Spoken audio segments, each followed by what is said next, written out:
আসুন এবার দেখি সর্বশেষ নবী মুহাম্মদ সাল্লাল্লাহু আলাইহি সাল্লামকে নিয়ে হিন্দু ধর্মগ্রন্থে কি কথা লেখা হয়েছে। ভবিষ্য পুরাণায় উল্লেখ আছে 3 নম্বর পর্ব, 3 নম্বর খণ্ড, 3 অধ্যায়, 10 থেকে 27 নম্বর শ্লোক। বলা হয়েছে যে ম্লেচ্ছরা তারা আরবের ভূমিকে অপবিত্র করেছে, আর্য ধর্মকে সেখানে খুঁজে পাওয়া যায় না। এখানে কিছু শত্রু ছিল যারা অতীতে পরাজিত হয়েছে, কিন্তু এখন আরো শক্তিশালী শত্রু উপস্থিত হয়েছে। আমি একজন মানুষকে পাঠাবো যার নাম হবে মুহাম্মদ সাল্লাল্লাহু আলাইহি সাল্লাম।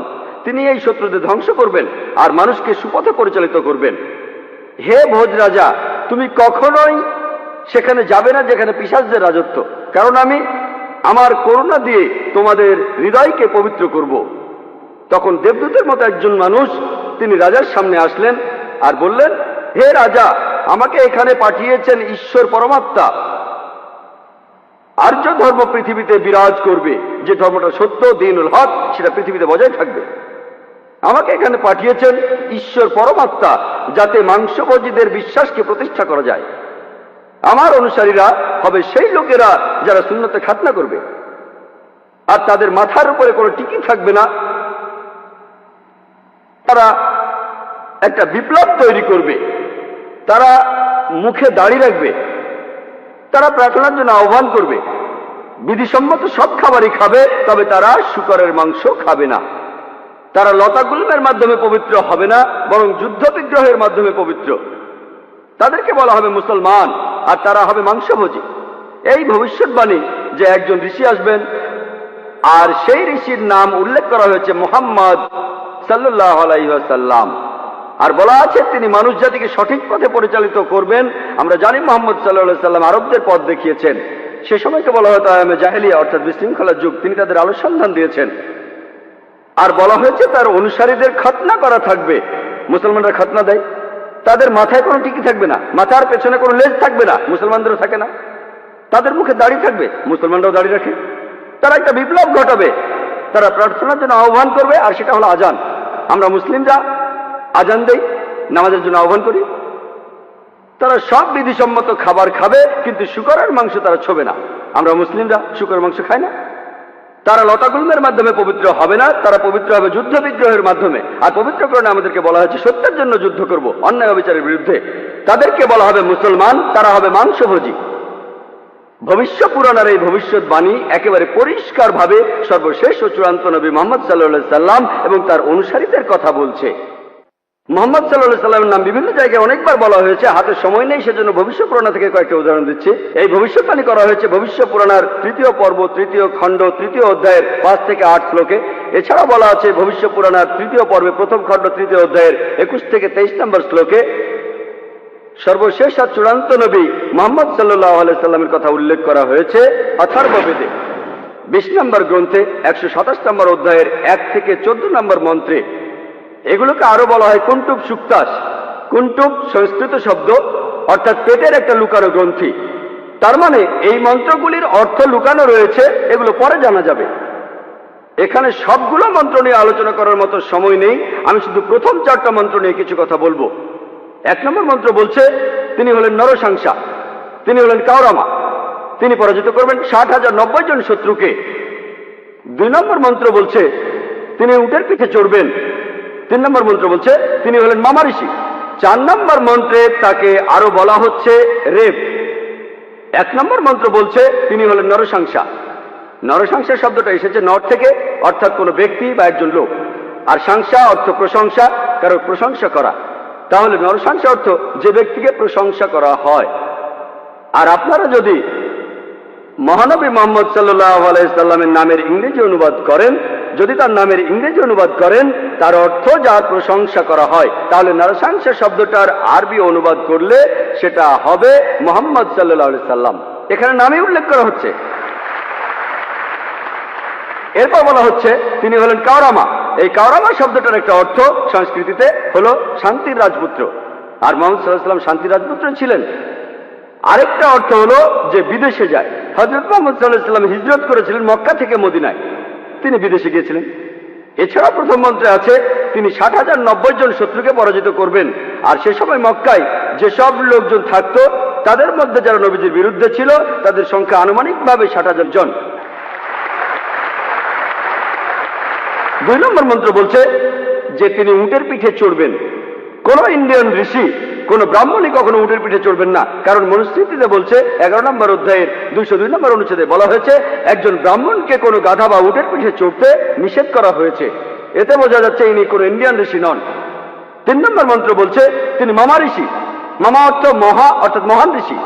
আর এছাড়াও অন্যান্য ধর্মগ্রন্থ বলছে সেটা মোহাম্মদ ঋষি। 4 নম্বর মন্ত্র বলছে তিনি হলেন রেব। রেব অর্থ যিনি প্রশংসা করেন। আর মোহাম্মদ সাল্লাল্লাহু আলাইহি ওয়াসাল্লামের আরেকটা নাম হলো আহমদ সাল্লাল্লাহু আলাইহি ওয়াসাল্লাম, অর্থাৎ যিনি প্রশংসা করেন। তাহলে নবীজির এই অন্য নামটা, এই আহমদ শব্দটার সংস্কৃত করলে পাবেন রেব। আর এ কথাটাই রয়েছে অথর্ববেদে। এই মন্ত্রগুলি কুন্টুব সুক্তাস, এই মন্ত্রগুলি শুধু একজনকে নির্দেশ করছে, তিনি সর্বশেষ চূড়ান্ত নবী মুহাম্মদ সাল্লাল্লাহু আলাইহি ওয়াসাল্লাম। আমি কয়েকটা ভবিষ্যৎবাণীর কথা বলবো, এছাড়াও আরো আছে। মুহাম্মদ সাল্লাল্লাহু আলাইহি ওয়াসাল্লাম, তার কথা বলা হয়েছে অথর্ববেদে 20 নম্বর গ্রন্থের 21 নম্বর অনুচ্ছেদের 6 নম্বর পরিচ্ছেদে বলা হয়েছে যে একজন কারু, সে পরাজিত করবে 10,000 শত্রুকে কোন রকম যুদ্ধ ছাড়াই। এখানে আহজাবের যুদ্ধের কথা বলা হচ্ছে, খন্দকের যুদ্ধের কথা পবিত্র কোরআনে সূরা আহজাবে আছে। আর কারু সংস্কৃত ভাষায় এর অর্থ যে ব্যক্তি প্রশংসা করে, যেটা মুহাম্মদ সাল্লাল্লাহু আলাইহি সাল্লামের দ্বিতীয় নাম আহমেদের অনুবাদ। যে ব্যক্তি প্রশংসা করে, এখানে বলা হচ্ছে যে ব্যক্তি প্রশংসা করে অর্থাৎ আহমদ, তিনি 10,000 শত্রুকে পরাজিত করবেন কোনো যুদ্ধ ছাড়া। আমরা জানি যে খন্দকের যুদ্ধে শত্রু বাহিনীতে আনুমানিক 10,000 সৈন্য ছিল, আর এই যুদ্ধে মুসলমানরা কোনো যুদ্ধ ছাড়াই জিতেছিল।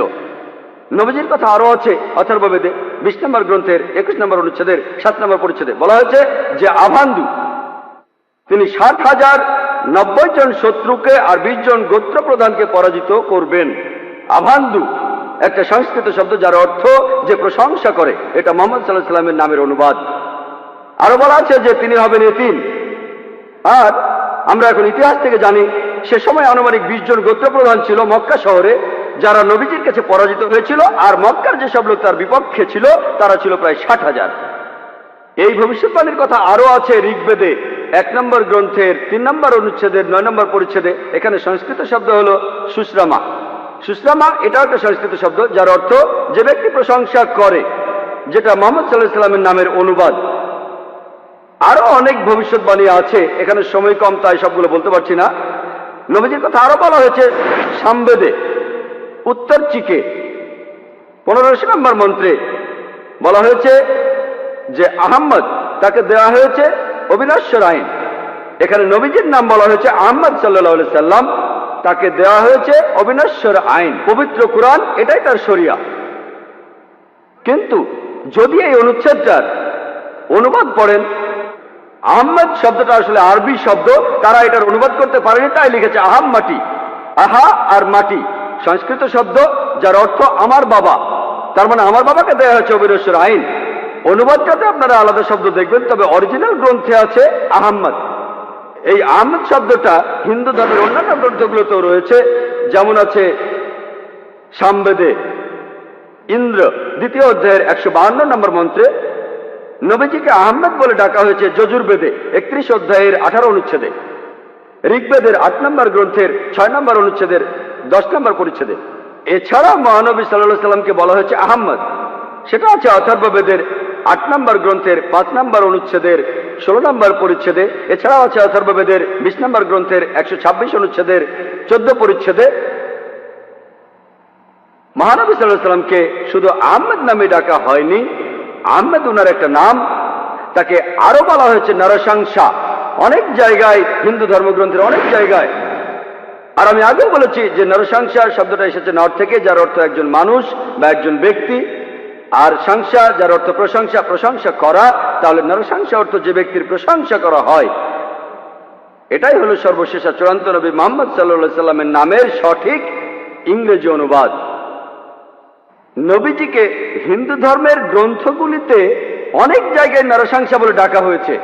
ঋগ্বেদের 1 নম্বর গ্রন্থের 13 নম্বর অনুচ্ছেদের 3 পরিচ্ছেদে, ঋগ্বেদের 1 নম্বর গ্রন্থের 18 অনুচ্ছেদের 9 পরিচ্ছেদে, ঋগ্বেদের 1 নম্বর গ্রন্থের 106 নম্বর অনুচ্ছেদের 4 পরিচ্ছেদে, ঋগ্বেদের 1 নম্বর গ্রন্থের 142 নম্বর অনুচ্ছেদে 3 পরিচ্ছেদে, ঋগ্বেদের 2 নম্বর গ্রন্থের 3 অনুচ্ছেদে 2 পরিচ্ছেদে, ঋগ্বেদের 5 নম্বর গ্রন্থের 5 অনুচ্ছেদের 2 নম্বর পরিচ্ছেদে, ঋগ্বেদের 7 নম্বর গ্রন্থের 2 অনুচ্ছেদের 2 নম্বর পরিচ্ছেদে, ঋগ্বেদের 10 নম্বর গ্রন্থের 64 অনুচ্ছেদের 3 পরিচ্ছেদে, ঋগ্বেদের 10 নম্বর গ্রন্থের 182 নম্বর অনুচ্ছেদের 2 নম্বর পরিচ্ছেদে, যজুর্বেদের 21 নম্বর অধ্যায়ের 31 অনুচ্ছেদে, যজুর্বেদের 21 নম্বর অধ্যায়ের 55 নম্বর অনুচ্ছেদে, যজুর্বেদের 20 নম্বর অধ্যায়ের 37 অনুচ্ছেদে, যজুর্বেদের 20 নম্বর অধ্যায়ের 57 নম্বর অনুচ্ছেদে, যজুর্বেদের 28 অধ্যায়ের 2 অনুচ্ছেদে, যজুর্বেদের 28 অধ্যায়ের 19 অনুচ্ছেদে, যজুর্বেদের 28 অধ্যায়ের 42 নম্বর অনুচ্ছেদে। এখানে শুধু রেফারেন্সগুলোই অনেকক্ষণ বলা যাবে। যেখানে নবী মুহাম্মদ সাল্লাল্লাহু আলাইহি সাল্লামের নাম উল্লেখ করা হয়েছে তাকে বলা হয়েছে নরশংসা, অনেক জায়গায় বলা হয়েছে হিন্দু ধর্মগ্রন্থের। শুধু হিন্দু ধর্মগ্রন্থে মুহাম্মদ সাল্লাল্লাহু আলাইহি সাল্লাম সম্পর্কে কি বলা আছে তার উপরই আমি একটা লেকচার দিতে পারবো। আমি শুধু আরেকটা ভবিষ্যৎবাণীর কথা বলবো কল্কি অবতার সম্পর্কে। আর নবীজিকে কল্কি অবতার বলা হয়েছে ভগবত পুরাণায় 12 নম্বর খণ্ড 2 নম্বর অধ্যায় 18 থেকে 20 নম্বর শ্লোকে বলা হয়েছে তিনি জন্মগ্রহণ করবেন যার ঘরে তার নাম বিষ্ণু ইয়াস, একজন মহাপ্রাণ ব্যক্তি যিনি শাম্বালা শহরের প্রধান, এবং তাকে যে নামে ডাকা হবে সেটা হলো কল্কি। 19 আর 20 নম্বর মন্ত্র বলছে যে তিনি হবেন এই পৃথিবীর সর্বময় প্রভু। তার থাকবে কিছু অসাধারণ চারিত্রিক গুণাবলী এবং তার থাকবে 8টি বিশেষ বৈশিষ্ট্য। 8টি বিশেষ বৈশিষ্ট্য তাকে দেয়া হবে একটি বাহন, একটি ঘোড়া দেবদূত নিয়ে আসবে, আর তিনি একটি ঘোড়ায় চড়বেন, তার হাতে থাকবে তরবারি, তিনি শত্রুদের পরাজিত করবেন আর ফেরেশতারা তাকে সাহায্য করবে। এছাড়াও বলা আছে ভগবত পুরাণায় 1 নম্বর খণ্ডে 3 নম্বর অধ্যায়ের 25 নম্বর শ্লোকে যে তিনি জন্মগ্রহণ করবেন কলিযুগে। কল্কি অবতার জন্ম নেবেন কলিযুগে, যে সময় রাজারা ব্যবহার করবে ডাকাতের মতো। আর তিনি জন্মগ্রহণ করবেন বিষ্ণু ইয়াসের ঘরে এবং তার নাম হবে কল্কি। একই কল্কি অবতারের নাম উল্লেখ করা হয়েছে কল্কি পুরাণায় 2 নম্বর অধ্যায়ের 4 অনুচ্ছেদে। বলা হয়েছে যে তিনি জন্মগ্রহণ করবেন বিষ্ণু ইয়াসের ঘরে। কল্কি পুরাণা 2 নম্বর অধ্যায়ের 5 অনুচ্ছেদে বলছে তাকে সাহায্য করবে তার 4 জন সহচর তার ধর্ম প্রচার করতে। কল্কি পুরাণা 2 নম্বর অধ্যায়ের 7 অনুচ্ছেদে বলা হচ্ছে যে দেবদূতরা তাকে যুদ্ধক্ষেত্রে সাহায্য করবে। কল্কি পুরাণা 2 নম্বর অধ্যায়ের 11 অনুচ্ছেদে বলছে যে তিনি জন্মগ্রহণ করবেন বিষ্ণু ইয়াসের ঘরে এবং সুমতির গর্ভে। আর কল্কি পুরাণা 2য় অধ্যায়ের 15 অনুচ্ছেদ বলছে যে তিনি মাদল মাসের প্রথম অর্ধাংশে জন্ম নেবেন। শুধুমাত্র কল্কি অবতারের উপরে একটা লেকচার দেওয়া যায়, আমি এখানে সংক্ষেপে কয়েকটা পয়েন্ট বলছি। এই ভবিষ্যৎবাণী এগুলো বলছে 1 নম্বর পয়েন্ট, বলা হয়েছে যে কল্কি অবতার তার বাবার নাম সেটা হবে বিষ্ণু ইয়াস। বিষ্ণু ইয়াসের অর্থ দাঁড়াবে যে বিষ্ণুর উপাসনা করে, যে ঈশ্বরের উপাসনা করে। আর আমাদের প্রিয় নবী মুহাম্মদ সাল্লাল্লাহু আলাইহি সাল্লামের বাবার নাম ছিল আব্দুল্লাহ। এটার অর্থ যে আল্লাহর উপাসনা করে, যে ঈশ্বরের উপাসনা করে। 2 নম্বর পয়েন্ট, কল্কি অবতার যে মায়ের গর্ভে জন্মাবে তার নাম হবে সুমতি। যদি আপনি সুমতি শব্দটার ইংরেজি অনুবাদ করেন অর্থ দাঁড়াবে শান্তি। আর আমাদের নবীজির মায়ের নাম ছিল আমিনা, যার ইংরেজি অর্থ করলে দাঁড়ায় শান্তি। এরপরে বলা হয়েছে তিনি যেখানে জন্মাবেন সেই গ্রামের নাম হবে শাম্বালা। শাম্বালা শব্দটার অনুবাদ করলে অর্থ দাঁড়াবে একটি শান্তিপূর্ণ এলাকা। আমরা জানি মুহাম্মদ সাল্লাল্লাহু আলাইহি সাল্লাম মক্কায় জন্মেছিলেন। মক্কার আরো একটা নাম ছিল দারুল আমান, অর্থাৎ কোন একটি শান্তিপূর্ণ এলাকা। তাহলে একথা বলা আছে যে তিনি মক্কায় জন্মাবেন। এছাড়া বলা আছে যে তিনি জন্মগ্রহণ করবেন শাম্বালা শহরের প্রধানের ঘরে। আমরা জানি যে তিনি মক্কার প্রধান ব্যক্তির ঘরে জন্মেছিলেন। তিনি মক্কার প্রধান ব্যক্তির ঘরে জন্মেছিলেন, কুরাইশ গোত্রে জন্মেছিলেন। আরো বলা আছে তিনি মাধব মাসের প্রথম অর্ধাংশে 12 তারিখে জন্মাবেন। আমরা জানি যে মুহাম্মদ সাল্লাল্লাহু আলাইহি সাল্লাম রবিউল আউয়াল মাসে প্রথম অর্ধাংশে জন্মেছিলেন 12 তারিখে। এই ভবিষ্যৎবাণী যে তিনি মাধব মাসের 12 তারিখে জন্মাবেন, এটার অর্থ রবিউল আউয়াল মাসের 12 তারিখে। এছাড়া আরো বলা আছে যে এই কল্কি অবতার তিনি হবেন সর্বশেষ ঋষি। ঠিক এই কথাটাই কোরআনে আছে।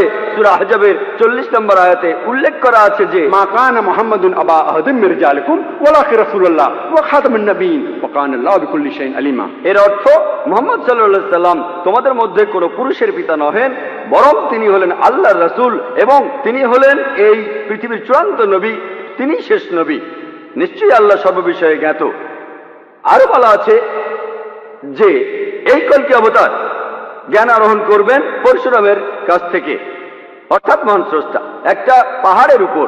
আমরা জানি মুহাম্মদ সাল্লাল্লাহু আলাইহি সাল্লাম প্রথম আয়াতটা তিনি পেয়েছিলেন গারে হেরায়, জাবলে নূরে, অর্থাৎ নূরের পাহাড়ে, গারে হেরায়। এখানে আরো বলা আছে যে তিনি এরপর উত্তরে গিয়ে আবার ফিরে আসবেন। আমরা জানি মুহাম্মদ সাল্লাল্লাহু আলাইহি সাল্লাম মক্কা থেকে উত্তর হিজরত করে মদিনায় গিয়েছিলেন, তারপর মক্কা জয় করে ফিরে এসেছিলেন। আরো বলা আছে যে এই কলকি অবতার তিনি পুরো পৃথিবীর মানুষের জন্য একটি দৃষ্টান্ত। তার চরিত্র হবে একেবারে নিষ্কলঙ্ক। আল্লাহ পবিত্রকরণে বলছেন, সূরা কালামের 4 নম্বর আয়াতে উল্লেখ করা আছে যে অবশ্যই তুমি অধিষ্ঠিত হইবে সর্বোচ্চ মহান চরিত্রে। এছাড়াও বলা আছে যে কলকি অবতারের 8টি বিশেষ গুণ থাকবে। কলকি পুরাণা এবং ভাগবত পুরাণায় এই 8টি বিশেষ গুণ হল জ্ঞান, আত্মসংযম, অভিজাত বংশ, রিভিল নলেজ, সাহস, দানশীলতা, মহানুভবতা আর পরিমিত কথা। আর নবী মুহাম্মদ সাল্লাল্লাহু আলাইহি সাল্লামের এই 8টা গুণের সবগুলোই ছিল। এছাড়া আরো বলা আছে যে তিনি হবেন এই পৃথিবীর শিক্ষক। আল্লাহ পবিত্রকরণে বলছেন, আর সূরা সাবার 28 নম্বর আয়াতে উল্লেখ করা আছে, ওয়ামা আরসালনাকা ইল্লা কাফাতাল লিন-নাস বাশীরা ওয়া নাযীরা। আমি তো তোমাকে সমগ্র মানব জাতির জন্য প্রেরণ করিয়াছি তাহাদের সংবাদদাতা ও সতর্ককারী রূপে, কিন্তু অধিকাংশ মানুষই তাহা জানে না। এরপর আরো বলা আছে যে এই কলকি অবতার তাকে সর্বশক্তিমান ঈশ্বর একটি বাহন দেবেন। আমরা জানি মুহাম্মদ সাল্লাল্লাহু আলাইহি সাল্লাম তিনি বোরাকে চড়েছিলেন, বোরাকে চড়ে তিনি মিরাজে গিয়েছিলেন, আল্লাহর কাছে গিয়েছিলেন। আরো বলা আছে এই কলকি অবতার ঘোড়ায় চড়বে আর হাতে তরবারি থাকবে। আমরা জানি মুহাম্মদ সাল্লাল্লাহু আলাইহি সাল্লাম যত যুদ্ধ হয়েছিল বেশিরভাগ যুদ্ধই তিনি ছিলেন, বেশিরভাগ যুদ্ধ ছিল আত্মরক্ষার উদ্দেশ্যে। আর যদিও তিনি সবার নেতা ছিলেন, তবুও সব যুদ্ধই তিনি ছিলেন, সেখানে ঘোড়ায় চড়েছিলেন আর তিনি ডান হাতে একটা তরবারি ধারণ করতেন। এরপর আরো বলা আছে যে এই কলকি অবতারকে সাহায্য করবে 4 জন সহচর, যাতে সত্যের ধর্ম তিনি প্রচার করতে পারেন। বোঝাই যাচ্ছে এখানে বলা হচ্ছে 4 খলিফার কথা, খোলাফায়ে রাশিদিন, হযরত আবু বকর, হযরত ওমর, হযরত ওসমান, হযরত আলী, আল্লাহ তাদের সবার উপর সন্তুষ্ট হন। পরে তারা হয়েছিলেন খোলাফায়ে রাশিদিন, সঠিক নির্দেশ পালনকারী, ইসলামের খলিফা, ইসলামকে ছড়িয়ে দিয়েছেন। আরো বলা আছে যে এই কলকি অবতার শত্রুকে পরাজিত করবে আর মানুষকে সঠিক পথে নিয়ে আসবে। আমরা জানি মুহাম্মদ সাল্লাল্লাহু আলাইহি সাল্লাম শত্রুকে পরাজিত করেছিলেন আর আরবদের তিনি আয়ামে জাহেলিয়া থেকে, অজ্ঞতার যুগ থেকে সত্যের পথে এনেছিলেন। আরেকটা কথা বলা আছে যে দেবদূতরা তাকে যুদ্ধের ময়দানে সাহায্য করবে। আমরা জানি মুহাম্মদ সাল্লাল্লাহু আলাইহি সাল্লামকে ফেরেশতারা বিভিন্ন যুদ্ধে সাহায্য করেছিলেন, যেমন বদরের যুদ্ধে। পবিত্র কোরআনেও আছে, সূরা আল ইমরানের 123 থেকে 25 নম্বর আয়াতে উল্লেখ আছে। এছাড়াও সূরা আনফালের 8 এবং 9 নম্বর আয়াতে উল্লেখ আছে। তাহলে এই কলকি অবতারের ভবিষ্যৎবাণীর সাথে আর কাউকে মেলানো যায় না, শুধু মেলানো যায় সর্বশেষ ও চূড়ান্ত নবী মুহাম্মদ সাল্লাল্লাহু আলাইহি সাল্লামকে।